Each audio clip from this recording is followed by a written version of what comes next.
Sunshine, blue skies, please go away. A girl has found another.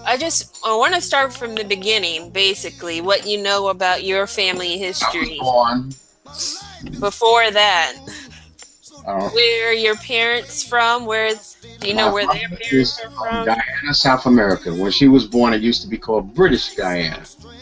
Okay. Okay? She's Where Guyanese.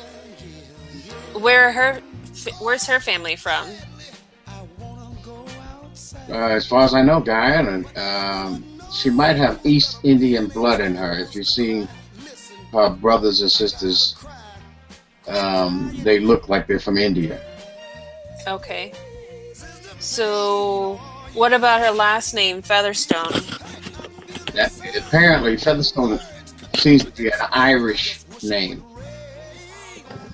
Did a little research on it. Irish name? So, would that mean like her family is Irish, part Irish, or from the From it might have been from slave days or indentured servant days. um and so your dad, he's from Barbados. He was born there. I believe his father, according to one of my cousins who's deceased now, is Danish. Okay. so he's black and Danish or Yeah, African and Danish. correct. You don't know how his family ended up in Barbados? No, I don't. All I can think is they brought there as slaves. Mm.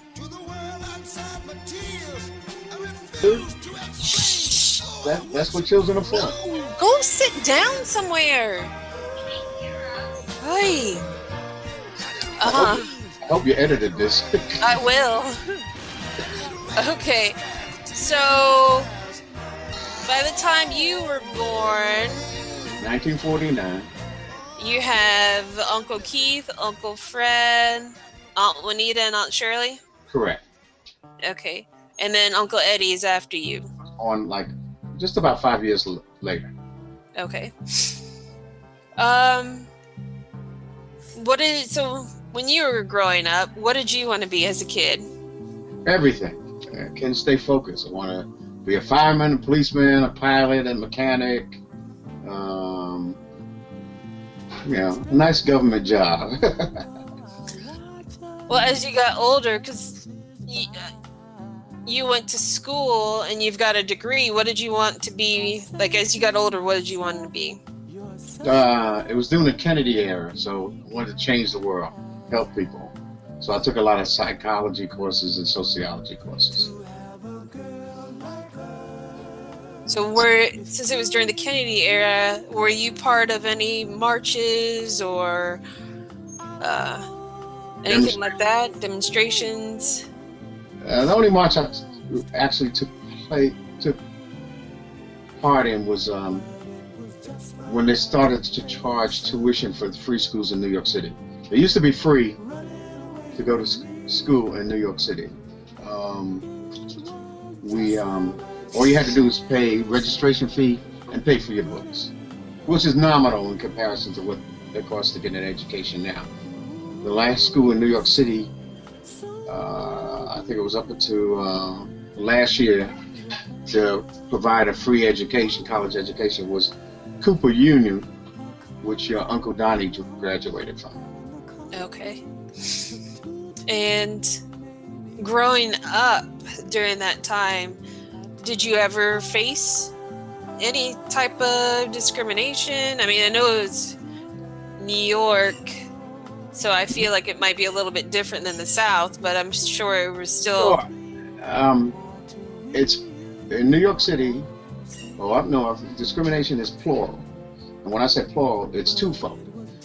People that come from other countries or other backgrounds tend to congregate in one area because if I don't speak English, I will not congregate or have the services available for me for my culture. So I will tend to pull or tend to move in the area that is more like me. All right. all right, and tend to keep the people that are not like me out of that area. Then, of course, there was a white-black discrimination. It wasn't as blatant as it is in the South, but nobody has a monopoly on discrimination. It's universal, you know. So you can't blame one culture or one race for discrimination, because you can go to other countries in different parts of the world and see people that look the same, but because one's a Muslim, one's a Christian, they discriminate each other, or one speaks a different language and they're living maybe 100 yards from each other, but because they're different, it's basically a version of xenophobia. You know, you're afraid of different things, different people. So you can't entirely blame the South. It was up there, up north. As a matter of fact, it was much more violent.